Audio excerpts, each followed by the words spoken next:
Somebody came up with the idea that if we built a set on a merry-go-round platform and we put the lights and the actors on this rotating platform, we can just have a certain size of the blue screen in the background that exactly fits the frame.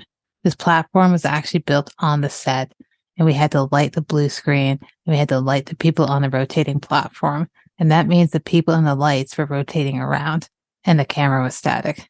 And when we actually shot this with the camera, it looked like the camera was rotating around them. Those are words from cinematographer Vilmos Zsigmond on the firework sequence in Brian De Palma's 1981 film, Blowout.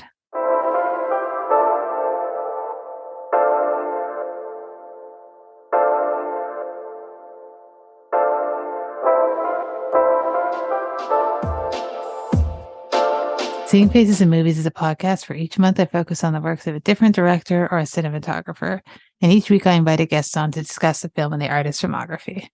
This week we're talking about Blowout. So quick synopsis of the film is, a movie sound recordist accidentally records the evidence that proves that a car accident was actually murder and consequently finds himself in danger.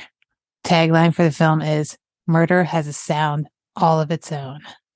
The film stars John Travolta as Jack, Nancy Allen as Sally, John Lithgow as Burke, and Dennis Franz as Manny Karp. It's written by Brian De Palma, directed by Brian De Palma, cinematography by Vilmos Zsigmond, edited by Paul Hirsch, and music by Pino Donaggio. So today my guest is Matt Curione, and I know that he is a co-host of Monsters Never Die. And I know you also do some film writing on the side as well. So first, thank you for coming on the show and talking about Brian De Palma with me. I'm very excited to have you on. I'm excited too. This is going to be a good time. Do you want to tell the listeners a little bit about, your work on the podcast, your film writing, as well as your relationship to cinema, how you got into that and, the works of Brian De Palma? Of course. Well, I co-host a podcast with my friend Jacob DeNoble. It's called Monsters Never Die. It started out as it was going to be a 1-month limited series. Right. Where we discussed all the original Universal monsters, as well as their sequels and remakes and rip-offs through the years. And then I kind of conned him into just making it an ongoing horror podcast where each month we do a different theme. A few months ago, we did an episode all about evil hands, and that was lots of fun. So we did Mad Love, which is a really good classic horror movie where the guy's hands are possessed. It's fun. We've done that. We've done the Texas Chainsaw series. We've done Evil Dead. That episode just turned into that old Chris Farley SNL sketch where we just went back and forth going, remember that? Wasn't that cool? Yeah, that was cool. This part was awesome. Wasn't that awesome? So, yeah, we have a lot of fun. I am pretty active on Twitter. I will not call it that other name because it's silly, and just stop. That's dumb.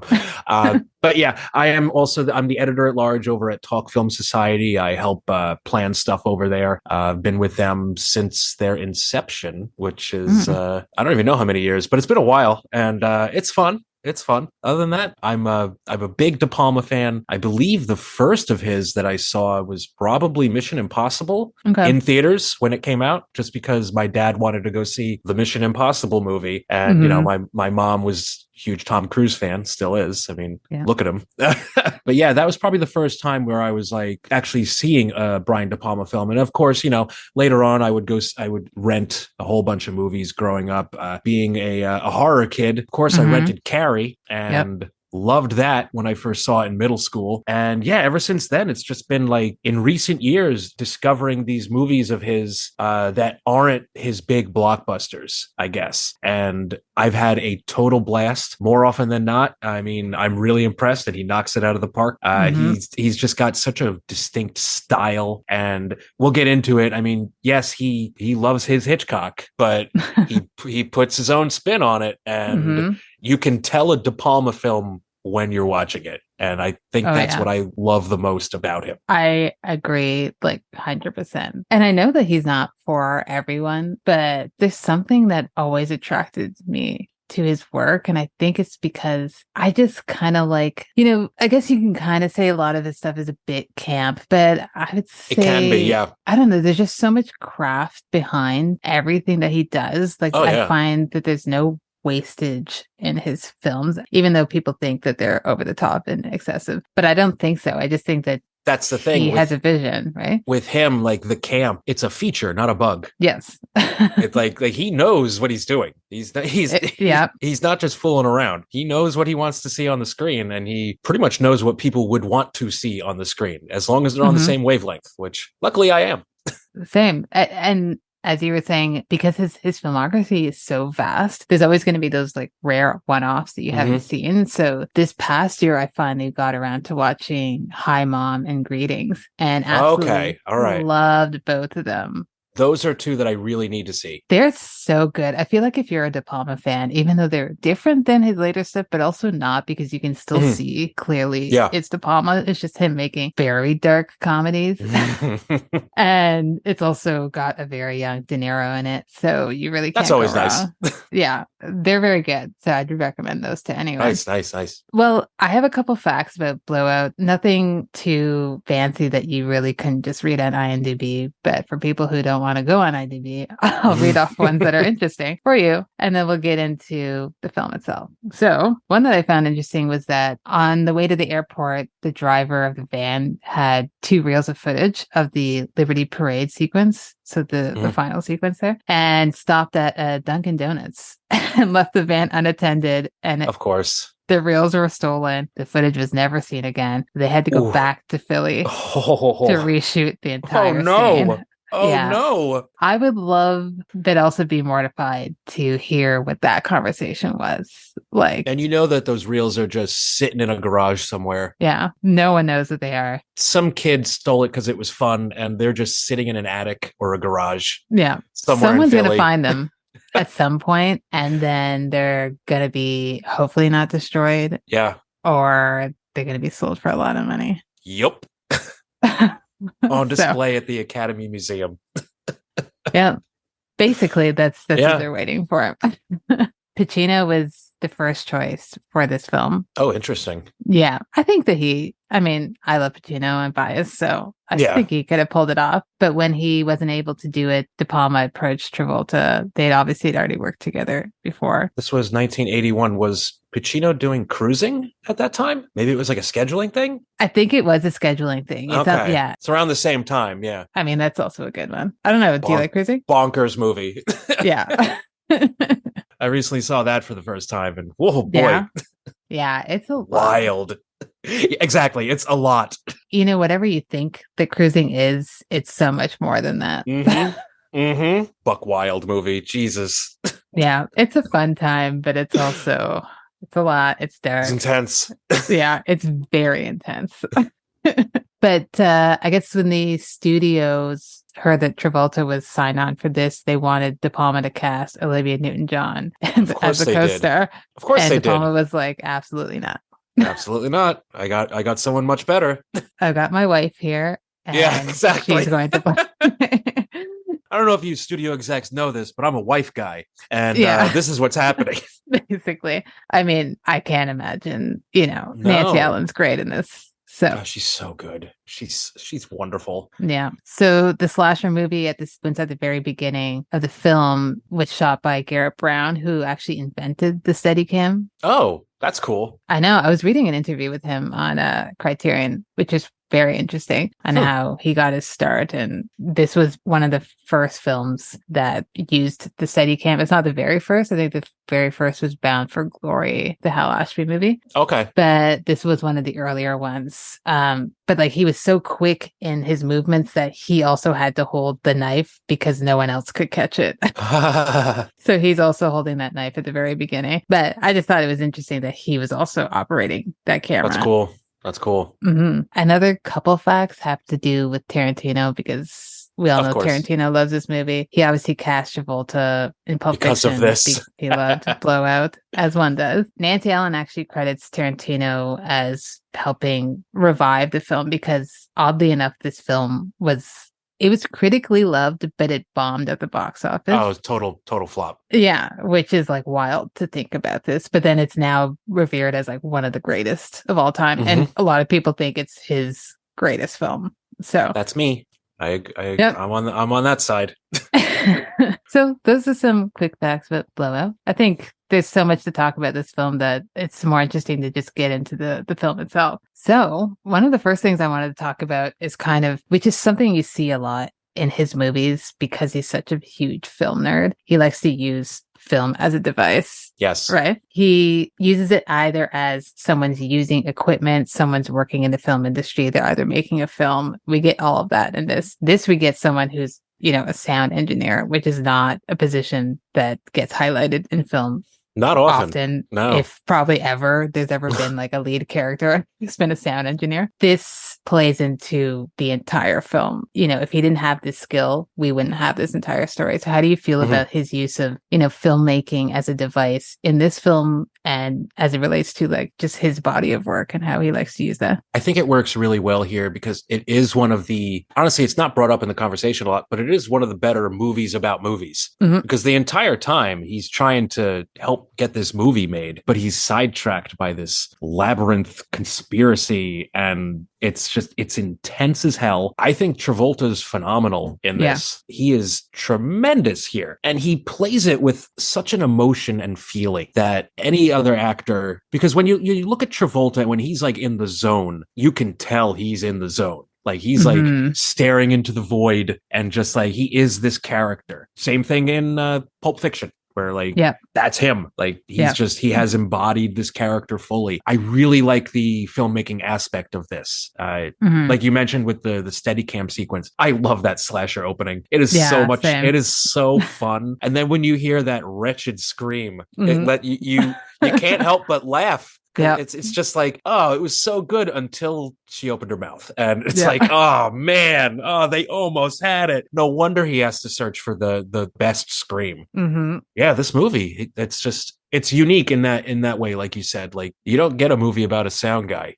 No. And even if we track back to the opening and that film within a film, I think the very first time I watched this, I don't know that I knew anything about it other than that there was this big ending that I was supposed to wait for. I didn't know anything about this when I first saw it. Yeah. All I knew is that all my friends are like, oh, Travolta's really good in it and it takes place in Philly. Yeah. Okay, cool. I'll watch it. Why not? Right? Sometimes it's good to just go in as blind as possible and be fully surprised. But like, when you get that film within a film, and I'd seen other De Palma, I've seen that he's done, horrors. I was like, oh, okay, so this is a horror film because there's enough time spent in that film within a film that you're like, okay, it's setting up for this sort of slasher film. And I was like, it's like, oh, I'm watching a slasher? Cool. All right. Yeah. I mean, I would watch a full length version of that. I want that. Okay. I was like, I wonder how much footage they have of that and if he would ever consider making a full length version. But it's funny if we talk about actually Travolta's performance, because I think it is probably his best. And there's a lot of physicality in the performance because he can be quite domineering. I don't know how tall he is, but he can kind of seem a little bit menacing, but then he looks very boyish at times. Yeah. Because you see he's lost in something, but he's also so adamant that he needs to involve himself instead of just minding his own business. Yeah. Because he could have minded his own business. Could have. Him and that owl could have just hung out and been best buds. And then, right? No. It could have been like, I did not see any of this. I'm going to go home. Had to get involved. Yep. Had to have morals. Damn you. He really did. And you see that even when he gets to the hospital and the government guy is saying, hey, we need you to have never seen her. We need you to shut up.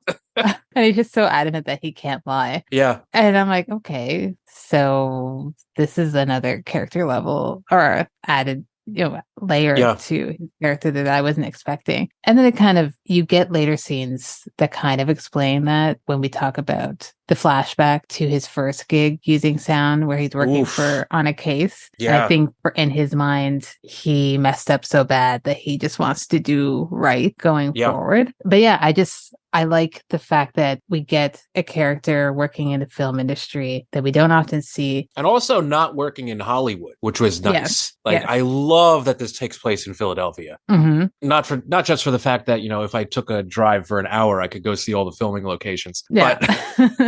But it's cool to see a movie about movies that doesn't take place in New York or Los Angeles. Yeah. It's a nice change of pace. It really is because we really don't get that often. It's always just about, and I like the ones about Hollywood too, but this one is kind different. of De Palma sticking to his early roots before he made it to Hollywood. But I like that he also shows, how he does his work, because most of us don't know what a sound engineer does. No.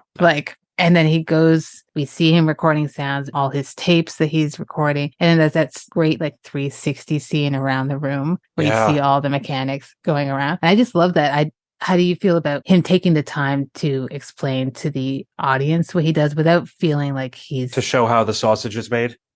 Essentially, yeah. I love it. It's such a cool look into how sound used to be done in movies, practically. The whole impetus of the entire story is the blowout, and he's out recording sounds what's his name? Ben Burt would do for Star Wars. Just go out, record some sounds, and he finds, it's so cool. And that's actually one of my favorite parts of the movie is him doing his job. Yeah. You don't get that too often. No, exactly. And that actually ties into another point I was going to talk about. So in that scene at the beginning, really, when he's recording the sounds prior to the car coming, there's that couple that's passing by, and you hear her in the background be like, oh, he's like a peeping Tom.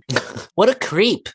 Exactly. It's kind of like the underlying theme through this film, because he's essentially, without the creepy end of it, a peeping Tom, right? He likes watching. He's surveying. He's doing it for a purpose. He's not just being a creep watching people. Not just being some kind of perv. Yeah, he's it's doing not a job. Body double. It's not body double. That he's doing a job, but he is spying on people. Yeah. In this sense, he wasn't. I mean, I don't know that he was even recording them. They just happened to be passing by. They just walked by. They were in the wrong place. Exactly. He doesn't shy away from them and be try and hide in the shadows when they pass by. He's like, what do you think? I got a giant microphone. Come on. Well, yeah, exactly. What would you think if you saw it? It's not like it's a mini microphone he's hiding. It's clearly it's this giant mic. I'd be okay, so they're filming something here, or something's happening for a film. But when you read about this film, it often gets compared to Peeping Tom, the Michael Powell film. I still need to see that. Yeah, it's good. I really like it. That's what I hear. But I think even without seeing, you get the gist of it. On that side, he is a creepy Peeping Tom. Yeah, he's a creepy dude. Yeah. Whereas this is more along the lengths of kind of like a rear window where he happens to be seeing something, and he's so invested in what's happening that he needs to get involved. So it's more along that lines. John Travolta just so happens to be a sound guy. Jimmy Stewart just so happens to be a cameraman. Yes. Yeah, just doing his job, kind of. So how do you feel about the fact that there are multiple characters kind of spying on each other? Because we got the John Lithgow character also in this mix here. Yeah. Who's the creepy weirdo. He's the creep, obviously. He's also spying on both of them throughout this. And Travolta is spying on him inadvertently. He doesn't know who he is. He's just trying to figure things out. So there's that whole web between all of them, and only one of them knows what's really going on. So the spying effect through this. See, Lithgow in this threw me for a loop, because this is the first time I had ever seen him in a role like this. I had just known him as the funny guy from Third Rock from the Sun. Oh, that's what he does. Okay. Oh, or either that, or oh, he's the lovesick guy from Terms of Endearment. Okay, all right, I get it. But in this, I'm you got a dark side, buddy. All right, that's cool. All right, good for you, and you're good at it. Wow. Yes. Very creepy in this movie. He does kind of have, he's a great comedian as well, but he kind of has the face for evil characters. Unhinged. He's not Ricochet unhinged in this, but he's still pretty unhinged. Yeah. De Palma loves his split screen. I was just watching Phantom of the Paradise, and I'm like, oh, the man loves to split a screen, and I'm a sucker for it. Same. Anytime I see a split screen, my face is just lit up. Yep. I love it. And he does it a lot in films, and I'm never tired of it, because he's doing it with a purpose. Yeah. And plus it looks cool. It does. Let's be real. Does. It looks cool. Like in this movie, it's basically also not just split screen, but split diopter the movie. Yeah. And oh my God, that's my favorite technique in all of film. Just throw a split diopter my way, and I'll probably really like your movie. Oh yeah, that's immediate 5 stars for me. I'm I don't even care what it's about. It's not used enough anymore. We'll watch a movie, and my husband will point one out and be like, "Hey, it's one of those. It's one of those." I'm like, I know. It's beautiful. It really is. And I mean, if I ever made a film, I 100% would abuse it. I would abuse the split screen as well. And I think he always does it with a purpose because he doesn't like to, he's not a scene waster. You know, No. there's two different actions happening in those individual screens because he knows that we're smart enough to pay attention Be able to both, follow it. Yeah. Yeah. as opposed to be like, I need to show you this and then I need to show you I need to this. show you that. And then I need Right? another scene of people talking about what just happened. Like, Yeah. you don't need it. You don't need No, it. and you often see someone in the forefront and then in the background, there's important stuff happening back there too. And he doesn't need to zoom into it to show it because he trusts us enough to either spot it on first watch or that adds to the rewatchability. Because this is a film, it does have that shock ending, but it doesn't ruin it for future watches. You can watch this over and over again. No, and definitely each not. time Definitely not. you notice something different each time. Each time it hits. Mm-hmm. Like no matter what. Yeah. Ugh. So I guess we've been talking about that. How do you feel? I mean, you've already kind of said about the split screens, but just his use of giving us the information all at once and it never feels like he's overloading you. No, it's never an overload. Right. And he just trusts us enough to know what's going on. He's like a really good chef. The ingredients are all the right amount and nothing is amiss. When De Palma's on, he's on. Yes. And especially when he has this crew with him too. Astounding. Just this movie. Christ. Who shot this again? Was it Zygmunt? Yes. Yeah. Yeah, it was. Okay. Yeah. Yeah. I mean, when you have Zygmunt shooting your film, I mean, yeah, it's gonna be a beaut.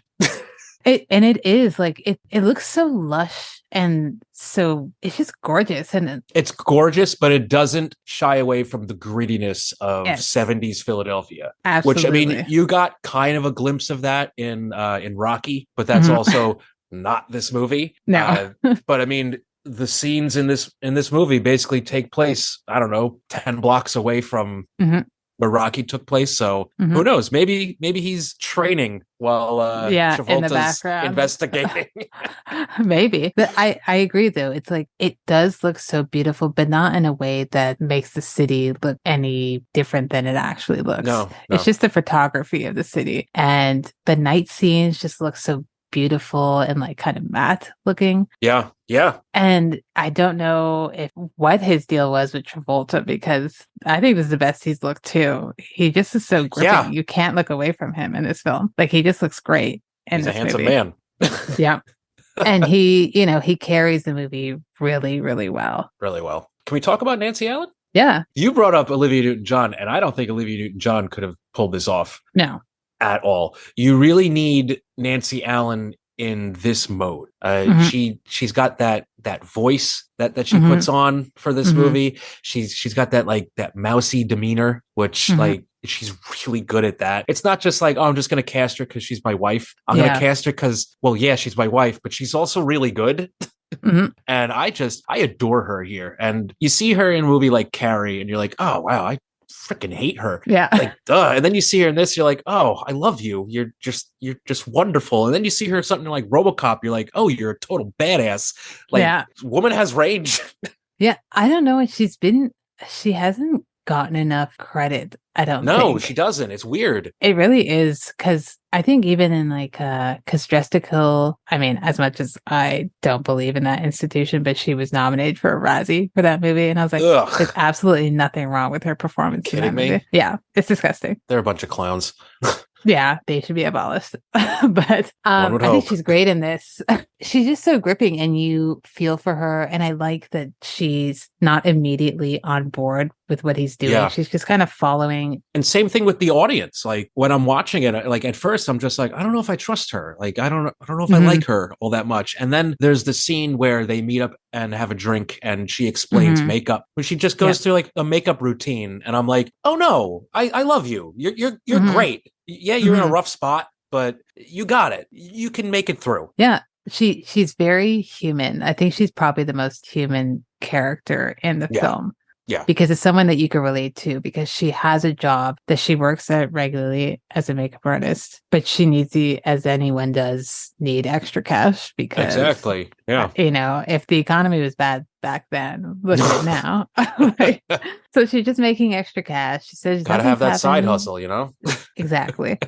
And you feel for her, she's trying to make it, she's being like, nothing happened. I was just accompanying him. I was basically his arm candy. And then there's that scene later with, is it Dennis Franz? Yes. Yes. The Franz. Yeah. The Franz. In the hotel room. And he tries to assault her. Yeah. And she knocks him over the head. And I was like, honestly, good for you. You need to get away from this man. Franz is great in this too. Yeah. He plays scumbag so well. He really does.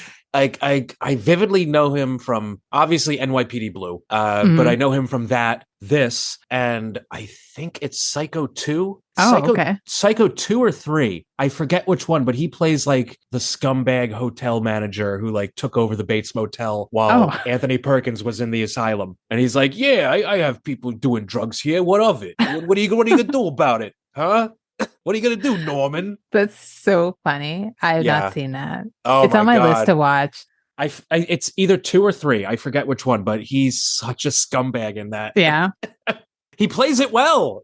I like an actor, and he's worked with De Palma quite a bit because he's also in Dress to Kill. Yes. And he often gets cast. And he's also in Body Double. He plays the dickhead director who fires him.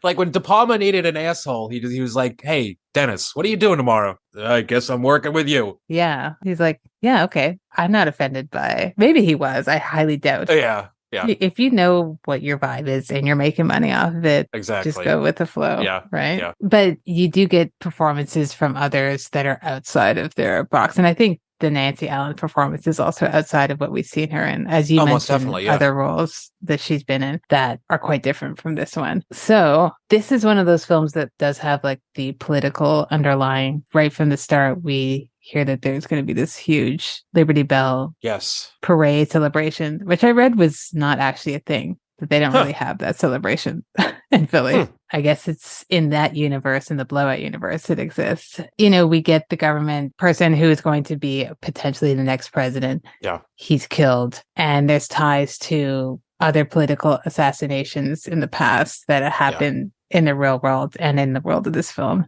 I really like the whole political thriller aspect that they throw into this. And I'm like, okay, this movie has a little bit of everything.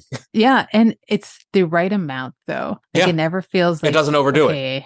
You're going down a whole rabbit hole where you're like, okay, now we're going into dealing with government stuff. It's just the right amount to get him sucked in, but there's so much more. His real threat, it has nothing to do really with that. It's this other person who's trying to get rid of his tape and him eventually, who's just going around murdering women.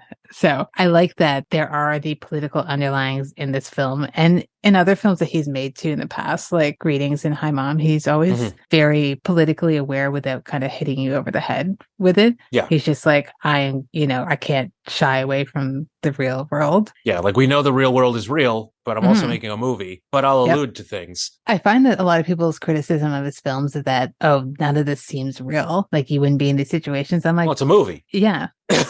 It's a movie. Exactly. Another friend that I had on, we were talking about Dress to Kill, and we were talking about the fact that people seem to have a problem with fun nowadays. Yeah, they do. Almost definitely. No fun allowed. No. No fun allowed. They don't like things to be fun. They don't like fun movies. They don't like when directors are having fun with things. No. And I don't understand why. Last night I saw Haunting in Venice, and Kenneth Branagh is having a lot of fun shooting that movie. There are so many trick shots in that, and just him just having a ball, just having so much fun. And there are people who hate the way that movie looks. And meanwhile, I think way more movies should look like that, because if you're going to make a movie, have some fun. Well, exactly. It doesn't have to be all doom and gloom. Just put the camera in a weird position. Go for it. Have a blast. That's the thing. It's it's art at the end of the day, right? Exactly. It doesn't need to be one real life. Yeah. If I want real life, I'll watch a documentary. Or I'll just step outside, Yeah. Or, the real world. Yes. Yes. But I think that's the essence of De Palma. like he's a very skilled filmmaker who loves film Mhm. and he loves making films, and you can see that because he's having fun with it. No matter Yeah. how serious or silly the subject is, he's having fun with it because he's like, this is a medium where I can do anything, and why Exactly. shouldn't I? It's like Scorsese, like he likes making movies. Mhm. Like you see something from Scorsese, like Cape Fear, and you're like, oh, he's making a movie. Yes. Like he's having fun. This is a fun time. Yeah, and people have a problem with Cape Fear. Of I course. love that movie. I love his version of Cape Fear because it's another movie that's a lot, and I It's a love lot. that everyone. It is a lot. Yeah. De Niro's just doing his thing. He went all out, and I'm like, Yeah. I'm here for it. It's kind of like Scorsese like made a De Palma movie, basically. Mhm. It's that much fun. Yes, that's a good. I hadn't even thought about that because I know they're old buddies and Yeah. they kind of grew up in the same scene. And I actually watched a quick interview with them, and I think they were saying De Palma could make, and they were agreeing that De Palma could make a Scorsese film, but Scorsese couldn't really make a De Palma film. But yet, obviously, he has tried. And yet, Yeah, I love Cape Fear. That's another me too. one. Okay, so if we want to get back to kind of Lithgow's character, and because at the very beginning, the first half of the film, you kind of see glimpses of him popping in and out. He becomes more of a prominent figure in the second half as he's getting closer to finding out what the deal is, why this happened, who shot out the tire. And we find out that Lithgow is strangling women who look like Nancy Allen's character because he's trying to find her, and he's going through multiple women. And then we see more and more of Lithgow as the movie goes on. It's the shark from Jaws syndrome. Yeah, like he pulls it off. He really does, and he's just such a looming character. And he's wearing that trench coat. You know, that creep factor #1 right there. Yeah. But I think the most menacing scene for me was the one where the sex worker is finishing a job essentially with a soldier, and then you see him in the other payphone, and he's knocking saying, "Oh, I'll pay you for a job." And she goes to go brush her teeth, and he's looming over her in the bathroom stall, and you know what's going to happen, but you're still so on edge. I was just like, I am sweating. Yeah. Oh, it's intense. And Lithgow plays the menace so well. You believe that this guy is a contract killer. Yep. Who seems very invested in completing this job. Yeah. He may not be that great at his job with finding the right person, but he'll get the job done. He will. He might have, a larger body count than anticipated in the end, but he will get there eventually. Unfortunately, he does get there. You said you didn't know much about the ending, so obviously it wasn't spoiled for you. No, it wasn't. No. How did you feel the first time you saw that ending, especially if you weren't anticipating there being shock? A lot of films won't go there. Yeah. Like I knew that, I know, it's a De Palma film. It's not going to be all sunshine and roses. Yeah. But damn, that's a brutal, intense finale. And he pulls it off. Like, yes. You understand it. You're like, well, that's probably what would happen. Yes. Like, not everyone gets away, and it's a good scream. Yes. And it does give us that iconic shot of Nancy Ellen like reaching for the camera while the fireworks go off. And I'm like, that is one of the most beautiful shots I've ever seen, but also one of the most haunting things I've ever seen, because she's done at that moment.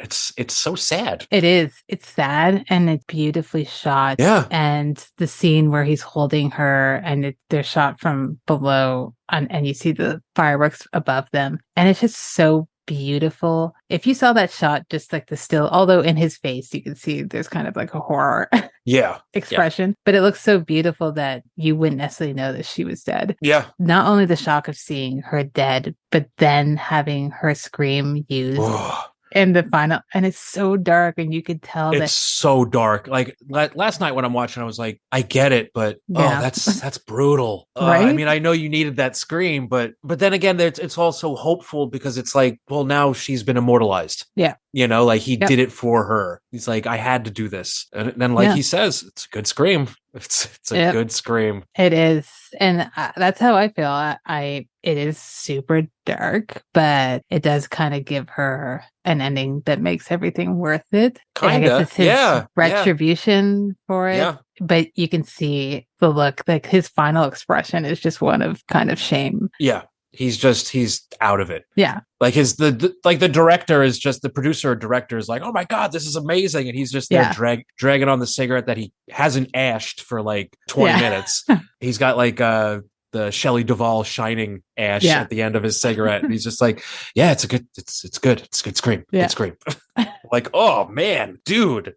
Yeah, I don't know. I think that shocked me even more than seeing her, throat slit. Yeah. Where I was like, oh, damn. Okay. Because it could have ended just with that shot with the fireworks overhead. That's where I thought it was going to end the first time. So did I. And then they're in the cutting room. Yeah. And I was like, wow. So De Palma really didn't want you to have a good time after this. No. We're here to have a bad time. But we're going to appreciate it. We will. Very much so. Are there any other points of the film that you want to chat about? Did we mention when she goes off on Dennis Friends? But I mean, yeah, this movie, it's got that ending. My God, it's the classic gut punch. Like you said, it's like, oh, you thought the movie was going to end, but nope.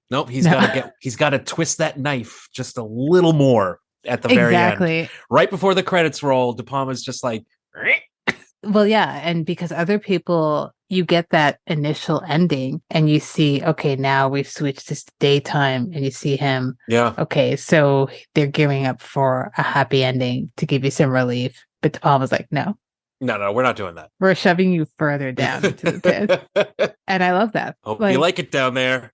Right. And he's not sadistic about it. He's just like, this is the reality, Yeah, this is probably how it would go if this were to happen. I mean, government gets their way. Yeah. Sorry, folks. We've seen it more than once happen. Mm-hmm. So I don't know. This is a movie. It's shocking to hear that people didn't want to watch this movie, didn't like this movie, and to where it's come today. And often that happens. I feel like that happens a lot with his movies. And I've said this a couple times now on the show. You get directors like this who had a moment and now are cast aside. People don't, other than people like you and I who are big De Palma fans, don't really talk about De Palma. Or even know who he is. Yeah. And it's like, unfortunately, when he passes is when people will start going back to his work. And it's like, why can't we just celebrate him now while he's still here? Because this man is so skilled and he's given us like an insane body of work. He really has. Like when I was starting this series on, which is the one I was probably the most excited about because he's like top 3 director for me. Mm-hmm. I'm looking at all these films and I was like, oh my God, like he has so many great ones. He does. He really does. Like, man, like even something that is very over the top and overblown, like Scarface. I still love it. Yeah. It's just such an experience. I just revisited that a couple weeks ago. Yeah. And it's still fantastic. It's still awesome. I love that movie. It's one of those movies where it could easily be someone's favorite movie and they wouldn't even know he made it. Yes. I don't think a lot of people do know that he made it. Yeah. A lot of people are like, I don't know who did that. Blah, blah, blah, blah, blah, blah. Yeah, it's De Palma. Yeah. And then you look at it and then once you realize it's a De Palma film, you're like, oh, no, it is. Okay. It's just him at the height of his excess and just like, this is what I'm going to do, making a movie. Check it out. Yeah. You want split screen? I got split screen. You want split diopters? I could do that too. I'm going to give you everything. Yeah. It's one of those movies I grew up kind of watching and then... Same. Yeah. I don't know how long ago now, but I managed to get to see it in theater. Oh, wow. And it just jealous. Blew my mind. I was like so immersed in it. I think it's like 3 hours long. It felt like 30 minutes of my life. It's one of those movies that I used to watch all the time. Like my parents had the double VHS that we would watch. Yeah. And then years and years ago, the DVD came out. And then like for years, I didn't watch it. I didn't revisit it. Mm-hmm. And then a couple years ago, they put out the 4K of it. And what a beautiful film. What a beautiful picture that is. Yeah. They did a great job with that. Did they? Yeah. I haven't seen that version of it yet. Oh, it's astounding. Oh, I'm sure it is. I could gush about De Palma all day long. He's pretty good. He's pretty decent, I don't know if people know this, but he's pretty good. He's a pretty good guy, and he's still around, people. So He you is, can. I think he's got a new one that he's working on. I don't know what the release thing is for that. And you see directors of that era who are struggling to get money. Even Struggling, like yeah. Coppola, who can't get money for his movie and has to fund it himself, which is Funded himself, yep. wild to me. That's crazy to me too. Yeah, like I don't Yeah. get that. Like it's Francis Ford Coppola. Just give him the money. It's like, don't even ask what he wants to do with it. Yeah, the movie might not make a lot of money, but it'll be good. Yeah. Wouldn't you like to produce a good movie? Just give him money. Jesus. No, they wouldn't. No, of course not. Yeah, it's dark times, but I am grateful that we have the works that we do have by De Palma. Like even someone like Scorsese, like he has to fight to get a movie made these days. It's sad. It really is sad. It's disgusting, really, to be honest. It's just not good. Like the only old guard that still gets, money thrown at them, I guess, is like Spielberg. Okay, yeah. And my guy, my favorite director, Ridley Scott, they just throw money at him. They're like, it's gonna be pretty, and it's gonna be under budget and on time, and it'll make money. So go at it, sir. Yeah. I mean, that's good. I also like Ridley Scott. I like Spielberg too. So they're pretty good directors. Yeah. They're also that's the competent people. Yeah. I've heard that they made some classics here and there. Pretty good. I don't know if you're ready, but I was going to get into the last segment of the show and credit. What I do is ask everyone the same two questions. The first one being, if someone's never seen a De Palma film and they want somewhere to start, or some film to start with, would you recommend Blowout as being the first one? If so, why? And if not, which film would you recommend? I honestly might recommend this. Because it basically Blowout tells you everything you could get from a De Palma film. I mean, you could easily recommend one of his blockbusters, but this movie feels more De Palma than, say, a Mission Impossible or a Scarface. Like this feels very his wheelhouse. Like, what you're getting into. If you see this and you dig this, you're probably going to like his other movies. Yes. I think that's, when you want to recommend a film to someone, you want something that's going to show what the director is capable of and what their vibe is. Then there's also the flip side of that, where like you recommend this, you're starting with his best. But definitely this movie. I would recommend this. Yeah. As baby's first De Palma. I mean, this would be one I would recommend. I feel like I'm biased. My favorite one is actually Body Double, because I love that. Body Double is exactly the type of movie that was made for me. It's been a few years. I need to watch that again. Oh, I just rewatched it and I was like, oh man, this movie is so much fun. I like the guy in that. I like the lead guy in that. Yeah, Craig Wasson. He's great. Before I saw Body Double, I only knew him from Nightmare on Elm Street 3, which was released around this. He's like the doctor who helps all the kids. Oh, in the ward. Yeah, he's like the lead in that movie. It's pretty. It's been a while since I've seen that one. Yeah, because that's all I knew him from before I saw Body Double. And I was like, oh, he's got a different side. All right, same thing, just like the Nancy Allen thing. Like, oh, she's got a different side. Wow. De Palma's such a great director for actors because he brings out sides of them that you just would not. You wouldn't expect it. Yep. Even like something like a Scarface. And I know people think that Pacino's over the top, but this is another level of Pacino and Scarface. See, the thing in Scarface is the whole thing is over the top. Yes. Like Pacino's not being over the top. He's just matching the rest of the movie. That's true. That movie, that's an energy to be kept up with. I could not be living on that energy on a regular basis. Hard pass. Yeah, so Blowout would be your recommendation. I think it's a great recommendation for anyone looking to get into De Palma. Second question is, if you're making a double bill, either for yourself or for someone else, what film would you pair this with? And noting that sometimes you're going for a specific vibe, so there might be different films you want to pair it with. You can give me one, you can give me multiple ones you would pair this one with, and why? Because it's about a sound guy, I would pair this with Coppola's The Conversation. They are both intensely paranoid thrillers with phenomenal lead performances, and they both have gut punches of an ending. Yes. They are both of the endings are middle fingers, and I appreciate that. That would be an amazing double bill. I haven't seen The Conversation in so long, but I remember the first time is kind of similar to the first time I watched Blowout, where I was like, yep. This You're is like, wild. Oh, okay. Just nothing can prepare you for it. But he really did remodel that apartment. Yep. Yeah. Yep. I need to rewatch that one. That's a great one. I just revisited that over the summer. That's oh man, it's Gene Hackman also at his best. Yeah, a couple months ago we did a Harrison Ford marathon. He shows up in that movie for like 2 minutes. Oh my god! So of course we added that into the marathon because why not? He's extremely attractive in The Conversation. He always is, but I found he was so cute in The Conversation. Yeah. I was never actually a huge Harrison fan until I watched The Conversation. I was like, okay, this man is unbelievably beautiful. He really is. He really is.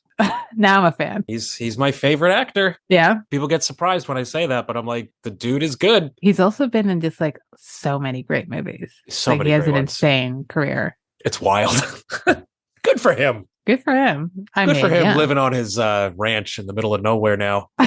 Right? Just living the dream.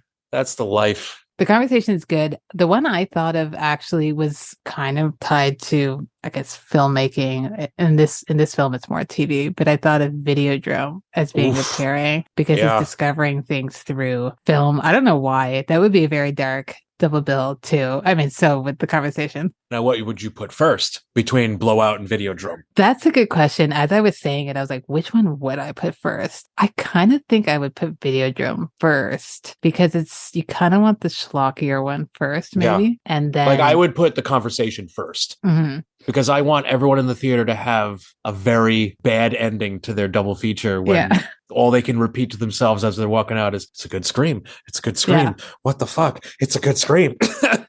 Exactly. Like the ending of Videodrome is dark, but it doesn't kind of leave you, you know, with the dark soul. Whereas with Blowout, you're just kind of empty. Like it's bleak. And hollow at the end. You're like, oh, okay, I need to go to bed now, I guess. Yeah. Oh, I need to sleep it drink. off. This is rough. Basically. Yeah. Well, I think that's Blowout. Unless you want to bring anything else up about the film, I think that we covered it as well as we can. Yeah. It's a beast to tackle, but it's also one that's like, I would recommend to anyone. Yeah. Like, I don't even care what type of movie you like. Like, you got to see Blowout.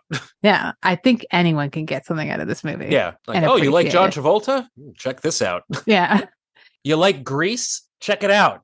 Watch this. Do a double feature of Grease and Blowout. That would be fun. That would be fun. Oh, you really like Pulp Fiction? You should watch this. Actually, that would be a pretty good double feature. That would actually be like a solid one. Yeah. It would be like Travolta's greatest hits. Yeah. Well, Matt, thank you so much for coming on. I had a great time. This was a blast. Chatting about Brian De Palma. It always brings a smile to my face to meet a fellow De Palma. He's fun to talk about. He's fun. We like fun. Fun is good. Movies should be fun. Seeing Faces in Movies is an official podcast of the Royal Film Club. It's hosted and edited by Felicia, with intro music by Lamar Walker. And if you like what you heard, let us know at seeingfacesinmovies.com or send us an email at seeingfacesinmovies@gmail.com. And while you're at it, please subscribe and rate the show wherever you listen to your podcasts. And stay tuned for our next episode on Body Double.